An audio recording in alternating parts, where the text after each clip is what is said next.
Vamos lá!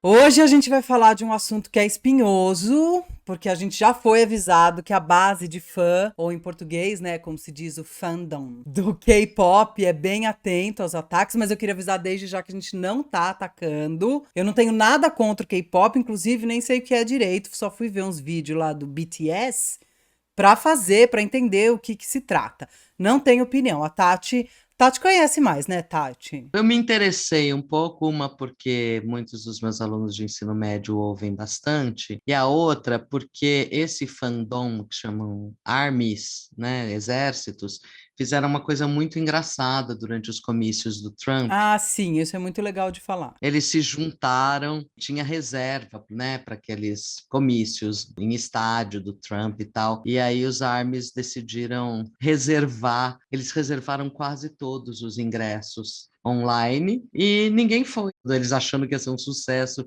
mas foram os jovens adolescentes fãs de BTS que, na verdade, destruíram os comícios do Trump. Então já fica aqui nosso elogio para eles, né? Já fica Fica a aqui nossa felicidade, é. nossa lambeção toda para vocês. Muito obrigada. Não ataquem a gente. Também não vamos fazer críticas pontuais, nem nada, nem entrar nessa questão se Round 6 é bom ou não, ou Parasita é bom ou não. A gente vai tratar dessa sensação que vocês devem estar tendo também, que é a sensação que se expressa na frase: Nossa, gente, por que a Coreia tá tão na moda, né? Aliás, eu vou começar esse vídeo já pedindo pra você dar like, por favor, que vocês não assistam até o fim. No fim, eu percebo a diferença. Ai, eu assisto assim, eu vejo as estatísticas. Dá like aí logo. A gente tá falando da Coreia do Sul, né? E aí você fica olhando pra isso, com o K-pop, tanto sucesso. Parasita foi o primeiro filme, eles chamam de língua estrangeira, mas não vou falar língua estrangeira, porque a minha língua também é estrangeira, né? Não falado em inglês é ganhar Oscar de melhor filme, não é melhor filme estrangeiro. Aí você fala, nossa, será que eles fizeram sucesso do dia pra noite, assim? Então, nesse vídeo, a gente vai dividir em 3 partes. Estamos sendo muito didática para todo mundo entender, Nós tá? estamos, é. Primeiro, a gente vai explicar o que é esse conceito de soft power. Depois, a gente vai verificar como é que isso aconteceu na Coreia. E, terceiro lugar, nós vamos fazer alguns apontamentos, algumas ressalvas que pensamos a partir disso. Então, bora lá. Número 1, soft power, ou poder brando. Não tem nada a ver com Marlon Brando. Até tem a ver um pouco, se for saber, Bem, né? indiretamente, né? Indiretamente. Conhecemos o Marlon Brando, talvez por causa do soft power. Não é um conceito difícil de entender. Então, essa ideia de soft power foi desenvolvido por um cara chamado Joseph Nye Jr., um cientista político estadunidense, num livro chamado O Paradoxo do Poder Americano. Por que a única superpotência do mundo não pode prosseguir isolada? Única. Só americano pra achar isso, né? A definição dele de poder é a seguinte: é a capacidade de obter os resultados desejados e, se necessário, mudar o comportamento dos outros para obtê-los. Aí, com isso, depois de definir o poder, ele vai dizer que tem essas duas pontas do poder, assim, né? Que é o hard power, não é difícil de entender, né, gente? Forças militares e as forças econômicas que agem daquele modo clássico, que é ameaça de invasão ou ameaça de sanção econômica. Clássico, existe há muito tempo, né? O hard power ele vai agir de uma forma direta, tipo, me dá esse petróleo que tá aí, senão eu invado o seu país. Ou senão eu não deixo ancorar navio levando remédio aí, né? Exatamente, sem querer citar nenhum país que faz os dois, inclusive, né? Mas já citando. O soft power é um poder indireto. Ele não vai trabalhar com a força de ameaça ou de sanção, mas ele vai tentar seduzir por meio da propagação e da venda dos valores do país, da ideologia do país. A gente conhece esse papo porque os Estados Unidos, supracitados, para quem não entendeu que a gente estava falando dos Estados Unidos, era dele, faz os dois. A gente sabe que ele faz ameaça, que ele faz sanção, faz tudo, mas a gente sabe também, houve há muito tempo, o American Way of Life. Chegou aí, eu faço esse link aí com Marlon Brando, tá aí o link feito. Todo o cinema é norte-americano e essa ideologia da meritocracia, a Sim. ideologia do individualismo, etc., é o soft power norte-americano. Mas é interessante de notar que os Estados Unidos não inventou isso, nem essa capacidade eles tiveram. Esse autor, o Nye, vai contar que na Guerra Franco-Prussiana, que os franceses perderam no século XIX, depois disso o governo francês fez um monte de projeto para a propagação da língua e da cultura francesa, através de, por exemplo, uma coisa que a gente conhece aqui no Brasil, chegou aqui também, que é a Aliança Francesa. Para quê? Para valorizar a cultura deles, para valorizar a língua, e isso é um poder de barganha que dá credibilidade para o país. Faz gente querer conhecer Paris. Então isso vem aí desde o século XIX, por exemplo, né? Isso não é só assim a gente fica interessada. Ajuda nas relações diplomáticas, por exemplo. E relações diplomáticas e, portanto, relações comerciais. Sim. E aí, chegamos no ponto 2, a Coreia. Bom, o que aconteceu na Coreia? Em 1994, o presidente Kim Jong-sun, devo estar falando tudo errado, porque mesmo que eu tenha visto várias coisas coreanas, não cheguei na pronúncia, não consegui captar, recebeu um relatório que mostrava que o volume de receita da bilheteria do Jurassic Park nesse ano era equivalente à receita de exportação de mais de 1,5 milhão de carros da Hyundai. Tanã! Imagina ele lendo o relatório assim, e de repente, sabe, aparece uma lampadinha. Um filme igual 1,5 milhão de carros. Aquele momento na peça infantil que fala, tive uma ideia! E aí ele teve uma ideia, caiu a ficha, que promover a cultura seria uma estratégia de disseminar e estimular a atividade econômica, gera emprego, renda, e ainda pode dinamizar as marcas sul-coreanas a partir da produção cultural. E aí isso rolou, gente, deliberadamente. Não foi uma coisa assim, de repente, os coreanos ficaram criativos. Eles até são bastante criativos, têm produzido coisas muito boas. Mas teve planejamento e investimento estatal. Alô, capitalistas! Investimento do Estado! Nas diversas formas de arte, entretenimento e cultura, de audiovisual à música, também com suporte das empresas nacionais, que faziam também projetos, né? Essas coisas público-privado, não sei o que lá. E, mano, deu certo, né? Deu certo pra caralho. Vocês estão vendo o Round 6, que chama Jogo da Lula, né? Foi a série mais vista nas primeiras semanas da Netflix na história dessa indústria vital. Indústria vital cabe bem pro Netflix atualmente, porque na pandemia, Netflix foi vital. Tem uma coisa importante, Ana, que é falar de alguns dados. Então, por exemplo, K-pop não é uma ideia nova, é basicamente, a gente já teve, as pessoas da minha geração tiveram Menudo. É uma boy band. Que pessoas dançam, cantam, etc. Isso tem um investimento maciço do Estado nas empresas e principalmente na promoção. Só para vocês terem uma noção, essa banda que é a mais conhecida de todas, mas tem diversas bandas, essa banda que chama BTS, por exemplo, de 31 de agosto a 13 de setembro, rendeu 1,5 bilhão de dólares.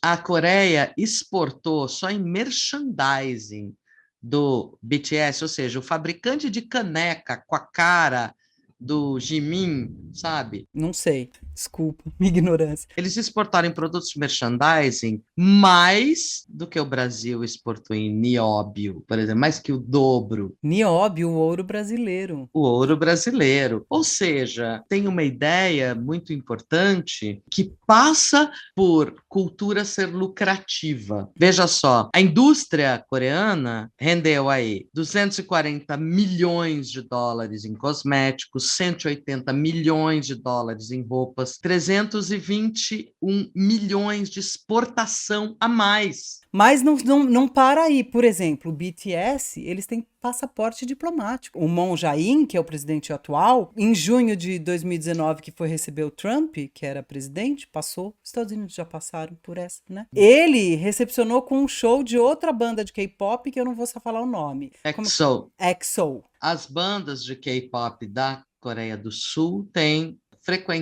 ido fazer shows na Coreia do Norte. Sim, o que tem é sido uma importante. forma de aproximação, dentro do possível, também de irmandade entre os coreanos ali. Né? Querendo ou não, é a língua. O BTS fez discurso na ONU. Sim. É sério, gente, o negócio é sério. Cultura, arte, entretenimento é um negócio muito poderoso. Aqui no Brasil a gente tem Mário Frias, quando muito o Pum do Palhaço, e isso quando artistas não são chamados constantemente de vagabundos, né? Mamadores da teta da Lei Rouanet. Lei Rouanet é essa aqui. Enfim, não vou nem entrar nessa parte, só tô lembrando disso. Com isso, a gente passa para as nossas considerações, no entanto, que a gente queria fazer. A primeira coisa que eu ia falar é sobre indústria cultural. Essa exportação da cultura não é a exportação daquela tradição milenar da cultura coreana, e sim produtos da indústria cultural. Claro que ela tem um apelo regional, ela tem um sotaque, ela vai ser na língua, vai ser em coreano, tem a questão dos cenários, do modo de viver deles lá. Mas como produto cultural, não é a cultura em si.